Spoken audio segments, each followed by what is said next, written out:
Welcome back to the channel. Hope आप सब अच्छे होंगे, एंजॉय कर रहे होंगे और बहुत सारा पढ़ाई कर रहे होंगे क्योंकि अब एग्ज़ाम आ गया तो अब तो पढ़ना ही है। So this video is specially for the first semester student जिनको डर है कि भैया बैक लग जाए। फर्स्ट ऑफ ऑल बैक नहीं लगेगा, खुद मेहनत करो। इस सेमेस्टर में सेमेस्टर को निपटा के जाओ वरना फिर अपने जूनियर के साथ फंसोगे, ठीक है। तो इसीलिए खूब पढ़ लो, पास हो जाओ, निकल लो यहाँ से। लेकिन अगर बैक लग गया तो ठीक है, और कैसे बैक लग जाता है, कौन सा एग्जाम देना पड़ेगा, कब देना पड़ेगा, तो ये सारी चीज़ें जान लो, नॉलेज लेना ज़रूरी है। तो उससे पहले myself Gyanvi Madanwal, BSc nursing 5th semester student. So start करते हैं वीडियो। फर्स्ट ऑफ ऑल आपको पता होगा आपके सब्जेक्ट्स कितने सारे हैं। आपके एनाटॉमी फिजियोलॉजी एंड साइकोसोशियोलॉजी।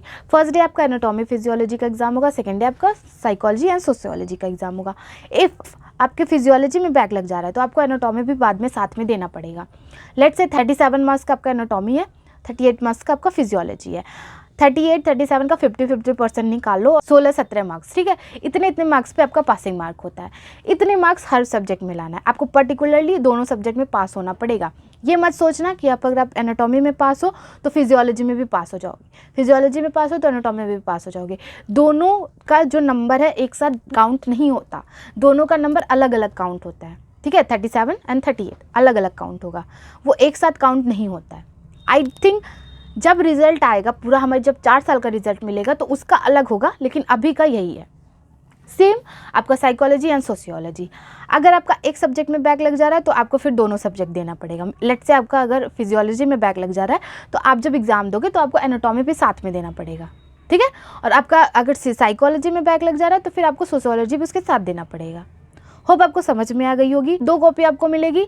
2 चीज़ का हमेशा से ध्यान रखना, टाइम मैनेज करना एंड पेज मैनेज करना। दोनों कॉपी में लिखना है। दोनों कॉपी में पूरा 32 पेज लिख के नहीं आना है। 10 से 15 पेज भी गया, वेल गुड, बढ़िया, ठीक है।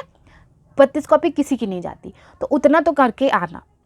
ये हो गया कि आपके बैक कैसे लगता है। अभी देखो, आप जब फर्स्ट सेमेस्टर क्लियर कर लोगे, सेकेंड सेमेस्टर क्लियर कर लोगे, थर्ड सेमेस्टर क्लियर कर लोगे, इवन 4th सेमेस्टर क्लियर कर लोगे, 5th सेमेस्टर का एग्ज़ाम्स आप तब दे सकते हो जब आपके ये चारों सेमेस्टर अच्छे से क्लियर हो। होप आपको समझ में आ रहा होगा। आप बैठोगे अपने क्लासमेट्स के साथ, ठीक है, लेकिन फिर भी आप 5th सेमेस्टर का एग्ज़ाम नहीं दे पाओगे। 5th सेमेस्टर का एग्ज़ाम आप तभी दे सकते हो जब आपका 1st, 2nd, 3rd, 4th सारा सेमेस्टर क्लियर हो, सारे सेमेस्टर में आप पास हो।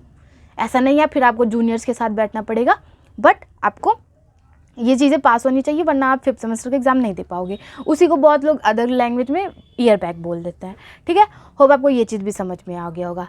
अब जो आपका एनाटॉमी एंड फिजियोलॉजी में जो बैक लग जाता है, भगवान करे ना लगे क्योंकि रिजल्ट ख़राब हो जाता है, अगर लग जाता है, ठीक है, तो आप एग्ज़ाम कब दोगे? जब आपके जूनियर्स का एग्ज़ाम होगा, जब आपके जूनियर्स का 1st सेमेस्टर का एग्ज़ाम होगा तब आप भी एग्ज़ाम दोगे उनके साथ ही। बट आपका रिजल्ट उनके बाद आता है या तो उनसे अलग आता है, ठीक है, उनके साथ नहीं आएगा, उनके आगे पीछे जब भी हो सकता है, उनके पीछे भी आ सकता है, उनके आगे भी, लेकिन उसी में ऐड होके नहीं आएगा। आपका जो रिज़ल्ट है वो अलग से आएगा। होप आपको ये चीज़ें समझ में आ गई होगी। बैक तो नहीं लगने देना है, उतना तो पढ़ के जाना है कि बैक ना लगे, बट नॉलेज लेना ज़रूरी है। तो मैंने बता दिया, 5th सेमेस्टर तक आपको बता दिया क्योंकि अभी मैं 5th सेमेस्टर में हूँ एंड 4th सेमेस्टर का रिजल्ट अच्छे आ जाए। ये चीज़ें हैं, कुछ आपको पता होना चाहिए क्योंकि बहुत बच्चे कंफ्यूज रहते हैं, तो मैंने सोचा आज बता दूं आपको।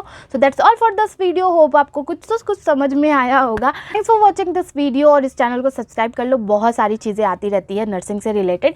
एंड मुझे यूट्यूब का एक चीज़ समझ में नहीं आता, वो नोटिफिकेशन हर बच्चे तक नहीं पहुँचाते। बाद में मुझे मैसेजेस आते हैं, दीदी ये बता दो, वो बता दो, इवन मैं उसको बता ही रहती हूँ अपने चैनल पर, फिर भी तो मैं क्या करूँ, इसके लिए चैनल चेक कर लिया करो। जब कोई सवाल मन में उठे तो चैनल चेक कर लिया करो, क्योंकि मैं हर एक चीज़ देखती हूँ, हर एक पार्टिकुलर कमेंट देखती हूँ, उस पर रिप्लाई करती हूँ। अगर वीडियो बनाने लायक रहता है तो मैं उस पर वीडियो बना लेती हूँ।